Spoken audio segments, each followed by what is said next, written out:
अगर आप देखते हैं कि आपके जानवर बीमार होना शुरू हो गए, कमज़ोर होना शुरू हो गए, उनकी कलगी काली होना शुरू हो गई है, ढीली होना शुरू हो गई है, आपके जो परिंदे हैं वो ज़्यादा से ज़्यादा स्ट्रेस में रहते हैं, तो आप क्या करते हैं कि फ़ौरन उसे जेंटल कर देते हैं। या आपने तैयारी लगाना होता है मुर्गा लड़ाने के लिए, तो आप क्या करते हैं कि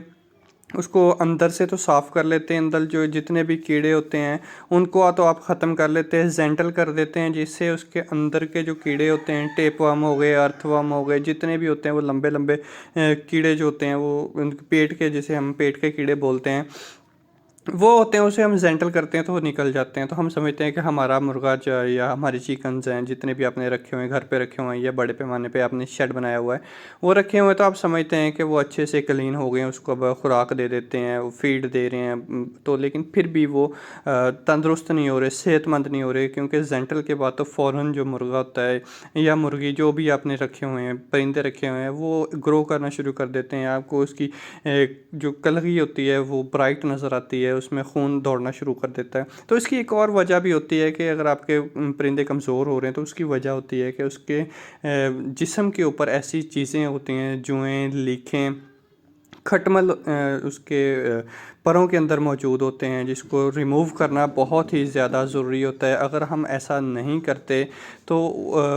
उनकी सेहत ख़राब होना शुरू हो जाती है, उनकी प्रोडक्शन जो होती है वो कम होना शुरू हो जाती है। क्योंकि अगर आपके जिस्म पे कोई चीज़ लग जाए तो आपकी कोशिश होती है जल्दी से रिमूव किया जाए। अगर आपको चोट लग जाए तो आप हाथ पे पट्टी कर लें, तो वो भी आपको एक ना स्ट्रेस का बाइस बनती है। तो ये भी स्ट्रेस होता है। मुर्गे जो होते हैं वो चोंच के ज़रिए अपने परों को बार बार देखते हैं, बार बार उसके चोंच मारते हैं, ख़ास तौर पर पिछले हिस्से पे जहाँ उसकी दुम होती है। आपने क्या करना है कि अपने मुर्गे को देखना है कि उसकी दुम के ऊपर अच्छे से उसको पर जो होते हैं उसको साइड पे करके देखना है, वहाँ पे जुएँ तो नहीं है, लीखें तो नहीं है। अगर मुर्गा बार बार चोंच मार रहा है अपनी दुम के ऊपर तो वहाँ पे ज़ख़म हो जाते हैं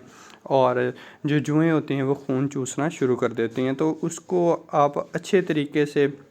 किस तरीके से मैनेज करते हैं कि आप डस्ट बाथ बना दें, उसके लिए कोई खाली जगह ऐसी दें जहाँ पे के ऊपर मिट्टी रख दें या आप रेत रख दें, जिससे क्या होता है कि जो परिंदे होते हैं उस रेत को अपने परों में लेते हैं और परों में लेने के बाद उठ के उसको झाड़ते हैं, जिससे जुएँ होती हैं या जितनी लीखें होती हैं वो ख़त्म हो जाती हैं। उसको आर्टिफिशियल तरीके से भी आप रिमूव कर सकते हैं। ट्राइक्लोरोफॉन मिल जाता है किसी भी ट्रेड नेम से, वो आप उसे इस्तेमाल करते हैं पानी के अंदर हल करके उसको पानी के अंदर अपने मुर्गे को एक दफ़ा डुबो देते हैं और निकालते हैं, तो वो सारी जुएँ लिखें वगैरह ख़त्म हो जाती हैं। तो उसके अलावा टाइगर पाउडर आप इस्तेमाल कर सकते हैं अपने परिंदों की जुओं को ख़त्म करने के लिए। तो ये एक नेचुरल हैबिट है। अगर आप मिट्टी नीचे रखी हुई है, अपने जहाँ पे मुर्गियाँ रखी हुई हैं उसके मिट्टी रखी हुई है या उसके पे सैंड रखी हुई, रेत रखी हुई है, या आपने लिटर उसके अंदर डाला हुआ है, चाहे वो चावल का छिलका है या वुड शेविंग है, बुरादे के तौर पर कुछ भी इस्तेमाल करते हैं, तो उनका नेचुरल हैबिट है कि वो परों के अंदर उस चीज़ को लेती हैं और अच्छे से रिमूव कर लेती हैं जितनी भी चीज़ें होती हैं उसके परों के ऊपर। अच्छा, अल्लाह ताला ने एक बहुत ही अच्छा निज़ाम बनाया, उसकी जहाँ दुम होती है वहाँ से अगर हम जो थोड़े से पर हटा के देखें तो एक उभार सा नज़र आता है, जिसे हम प्रीन ग्लैंड बोलते हैं, वहाँ से तेल निकलता है और वो चोंच पे तेल लगा के अपने परों के ऊपर लगाते हैं, जिससे उनके जो पर होते हैं वो चमकीले हो जाते हैं, चमकदार हो जाते हैं। तो अगर आप देखें कि कुछ कभी कभी ऐसा होता है कि उनके वहाँ से तेल बहुत ज़्यादा निकल रहा होता है, जिसकी वजह से उसके जो पर होते हैं वो ख़राब हो रहे होते हैं। अगर पर ख़राब हो रहे होते हैं तो फिर जो परिंदे होते हैं वो डस्ट बाथिंग की तरफ जाते हैं, सैंड बाथिंग की तरफ जाते हैं, लिटर बाथिंग की तरफ जाते हैं। तो ये एक अच्छा आप समझ लें कि एक तरीका है अपने बॉडी को मेंटेन करने का। इसको हम आर्टिफिशियल तरीके से भी दे सकते हैं। बहुत सी चीज़ें अवेलेबल हैं मार्केट में जो आप एक बड़े से गड्ढा खोद के उसके अंदर डाल दें, या आप वैसे भी मुर्गियों के नीचे डाल दें, जिससे वो डस्ट बाथिंग करती हैं और अपने आप को खुश फील करती हैं। अगर आप के परिंदों के अंदर जुएँ हैं तो वो उसका खून चूसती हैं, उसके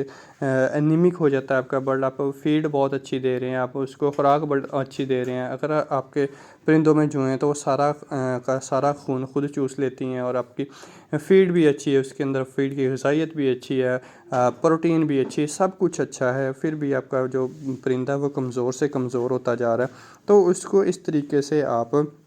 लेके तो उसको खुश कर सकते हैं, क्योंकि जब आप किसी भी चीज़ को नेचुरल बिहेवियर देते हैं तो उससे जो उसकी जो नेचुरल बिहेवियर पूरे होने से उसको खुशी मिलती है, तो वो एक अच्छा इम्पैक्ट जाता है, जिससे जो बर्ड होता है स्ट्रेस फ्री होता है, प्रोडक्शन ज़्यादा होती है, उसकी जो हेल्थ होती है वो भी अच्छी होती है। तो उसके अलावा आप डस्ट बाथिंग से ऐसा नहीं करना कि कोई ज़्यादा ही आपने डस्ट दे देनी है, मतलब कि ऐसी मिट्टी ला के नहीं डालनी जो उड़ना ज़्यादा उड़े, क्योंकि इससे इन्फेक्शन हो सकते हैं। इन्फेक्शन उसके सांस का मसला हो सकता है, उसको आप समझ लें कि जो सांस की बीमारियां होती हैं ये इसी वजह से होती हैं कि उसका जो सांस लेने में उसे दुश्वारी होती है। देखें, अगर आप अपने परिंदों को सांस की बीमारियों से दूर रखते हैं तो आप अपने परिंदों से अच्छी प्रोडक्शन ले सकते हैं, अच्छा अंडा ले सकते हैं और अच्छे उससे जो आप कहते हैं कि गोश्त ले सकते हैं। ठीक है, तो इसकी सबसे जो मेन रीज़न और मेन हिसाब से देखने के साथ आपको कैसे पता चलेगा, सबसे पहले तो उसकी जो कॉम से आपको नज़र आएगा। अगर उसकी कॉम ब्राइट है, ठीक है, चमक रही है, तो समझ लो कि बिल्कुल फ्री है, अंदर से भी और बाहर से भी। ठीक है, अगर आपके परिंदे के पर टूट रहे हैं और परिंदा बार बार अपने चोंच जो है वो परों में फेर रहा है, कभी दुम के ऊपर, या जो उसकी दुम है उसके अंदर ज़्यादा ज़ख़म हो गए हैं, तो परिंदा बहुत अनकंफर्टेबल हो जाता है, स्ट्रेस में आ जाता है। ठीक है, तो इस स्ट्रेस से बचाने के लिए आपने उसे डस्ट बाथ देना है। डस्ट बाथ का तरीका मैंने बता दिया है आपको कि इस तरीके से आप अपने परिंदों को जुओं से, लीखों से, खटमल से, जितनी भी चीज़ें हैं जो बाहर उसके परों पे ऊपर लग सकती हैं उससे आप बचा सकते हैं, क्योंकि ये स्ट्रेस का बायस बनता है।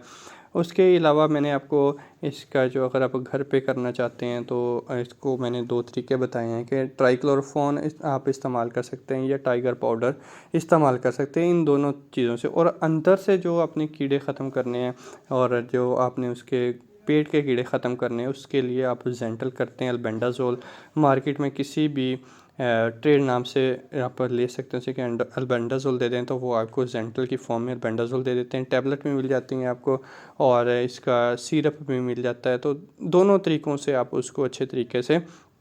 अंदर से साफ़ कर सकते हैं। तो उसके लिए डिटेल वीडियो मैंने बनाई है कि आपने किस तरीके से करना है, क्यों करना है, और इसके पहले एंटीबायोटिक कौन सी इस्तेमाल करनी है और कौन सी एंटीबायोटिक से बचना है। तो अगर आपको मेरी वीडियो अच्छी लगी हो, अगर मेरे चैनल पे कोई वीडियो आपको पसंद आई हो, तो इसको दोस्तों के साथ ज़रूर शेयर करें। और आने वाली वीडियोज़ के लिए ऐसी ही, जिसके अंदर आप घरेलू पैमाने पर अपने परिंदे को बेहतर रख सकते हैं, ऐसी वीडियो देखने के लिए मेरे चैनल को ज़रूर सब्सक्राइब करें और दोस्तों के साथ ज़रूर शेयर करें, और लाइक सब्सक्राइब ज़रूर करें। अल्लाह हाफिज़।